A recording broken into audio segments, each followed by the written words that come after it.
stres yang membunuh karir Anda bukan berasal dari pekerjaan. Itu adalah memori stres yang terprogram di otak Anda. Pikiran Anda secara fisik menahan Anda. Anda mencoba meditasi, gagal. Anda mencoba istirahat, stres kembali. Ini adalah perang batin. Tapi hanya butuh 5 menit untuk memprogram ulang sirkuit stres itu. Ini adalah teknik rahasia yang digunakan CEO top dunia. Stres bersembunyi di satu tempat. Cara otak Anda menyimpan ancaman. Bayangkan, Anda duduk di meja dewan. Keputusan senilai miliaran harus dibuat dalam 30 detik, bukan di film. Ini adalah hari Senin pagi bagi para pemimpin dunia. Kita dibombardir. Volume data dan kecepatan keputusan sudah melebihi batas kemampuan kognitif Anda. Anda mungkin berpikir solusi standar adalah liburan, yoga, atau meditasi panjang. Itu mitos. Stres yang membunuh karir para CEO bukan berasal dari pekerjaan itu sendiri, melainkan dari respons primitif yang salah alamat. Otak Anda secara literal melihat notifikasi email yang menumpuk sebagai seekor singa yang siap menerkam. Pusat alarm kuno di otak Anda tidak tahu bedanya antara ancaman fisik dan ancaman finansial.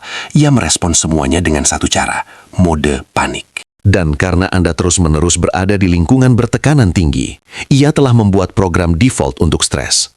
Faktanya, studi menunjukkan 80% eksekutif merasa terus-menerus tertekan. Namun 90% metode relaksasi yang mereka coba gagal total dalam jangka panjang.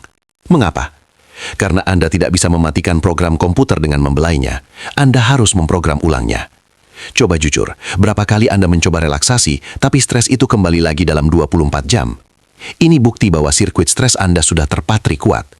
Jika metode pasif tidak bekerja, kita harus beralih ke neuroplastisitas, kemampuan otak untuk berubah secara fisik.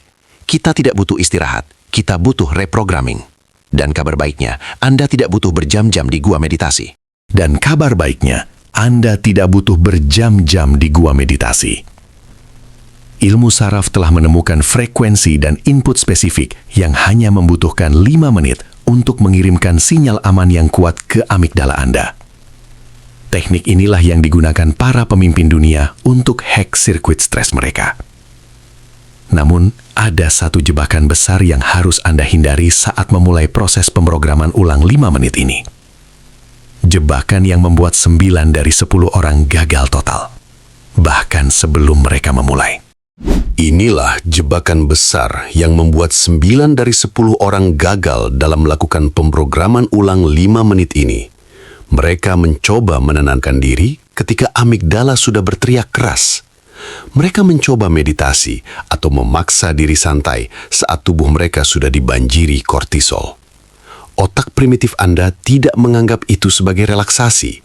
Ia menganggapnya sebagai ancaman baru, sebuah inkonsistensi yang justru memicu alarm stres Anda makin kencang. Sebab Anda tidak sedang dalam mode reprogramming, Anda sedang dalam mode reaksi. Perubahan mental yang mendalam tidak membutuhkan waktu yang lama. Itu hanyalah mitos. Yang dibutuhkan hanyalah intensitas dan presisi yang tepat. Ilmu saraf menyebutnya sebagai neuroplastisitas yang ditargetkan. Ilmu saraf menyebutnya sebagai neuroplastisitas yang ditargetkan. Ini adalah kemampuan untuk memicu perubahan mental secara cepat dan sengaja dengan mengirimkan sinyal yang sangat spesifik ke otak Anda. Kita tidak sedang mencoba menenangkan amigdala, pusat alarm di otak Anda. Itu mustahil saat Anda sedang panik. Sebaliknya, kita sedang mengaktifkan korteks prefrontal, PFC. PFC adalah CEO otak Anda, bagian yang bertanggung jawab atas logika, perencanaan, dan kontrol impuls. Tugas 5 menit kita adalah mengirimkan input yang begitu kuat dan spesifik, sehingga PFC dipaksa untuk bangun dan menekan tombol mute pada amigdala. Ini bukan tentang meredakan stres, ini tentang mengambil kembali kendali sirkuit stres itu sendiri. Inilah mengapa teknik ini hanya membutuhkan presisi 5 menit, bukan 5 jam. Frekuensi dan input yang dibutuhkan untuk mengaktifkan PFC ini terbagi menjadi 3 elemen kunci. 3 pilar yang harus Anda lakukan dengan urutan dan intensitas yang benar. Yang pertama adalah fokus sensorik yang intens. Yang kedua adalah penjangkaran kognitif yang bertentangan. Dan yang ketiga, dan ini yang paling kuat, adalah restrukturisasi pernafasan cepat. Ini adalah sistem yang sengaja dirancang untuk memaksa PFC Anda bekerja.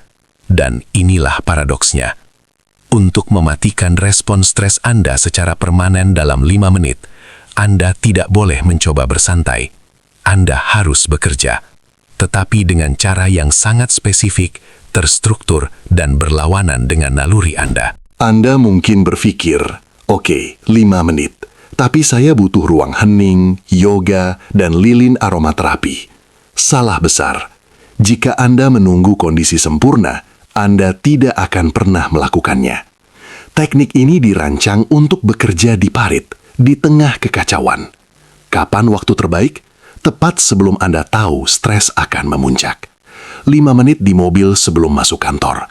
5 menit di bilik toilet kantor yang sepi. Atau bahkan 5 menit di belakang meja Anda. Ini bukan meditasi. Ini adalah operasi bedah saraf cepat.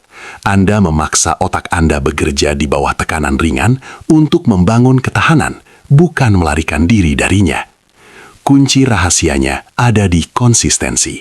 Jika Anda melakukan pekerjaan 5 menit ini setiap hari, mengaktifkan PFC, pusat kontrol fokus otak Anda secara paksa, Anda tidak hanya meredakan stres hari ini, Anda sedang membangun. Setiap sesi 5 menit adalah satu pengulangan di gym otak Anda.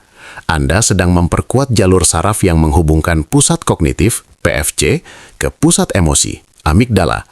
Lama-kelamaan, amigdala tidak lagi menjadi pengatur otomatis. PFC Anda mengambil alih. Anda tidak lagi bereaksi, Anda merespons. Ketahanan mental Anda bukan lagi sifat bawaan, melainkan keterampilan yang Anda bangun, 5 menit demi 5 menit. Begitulah cetak biru ilmiahnya. Anda telah melihat bagaimana otak yang paling cerdas pun dapat dioptimalkan dan direkayasa ulang. Perjalanan dari reaksi otomatis menuju respon sadar ternyata hanya membutuhkan waktu yang sangat singkat. Dan kini, alat untuk merekayasa ulang ketangguhan mental Anda sepenuhnya ada di tangan Anda. Namun, di balik semua ilmu saraf dan teknik ini, ada satu hal lagi yang perlu kita pahami tentang kekuatan sejati dari konsistensi. Sebagai pencerita yang alami dan menarik, sekarang tentunya lebih mudah. Jujur, dari semua tips otak yang kita bahas, strategi 5 menit mana yang menurut Anda paling sulit untuk diterapkan secara konsisten? Tekan suka dan berlangganan sekarang untuk tips ketangguhan otak lainnya. Tapi bagaimana jika stres yang terprogram itu sebenarnya adalah pintu masuk ke fokus yang jauh lebih tajam? Untuk melihat cara CEO melatih otak mereka mencapai fokus laser, klik video yang muncul di layar ini.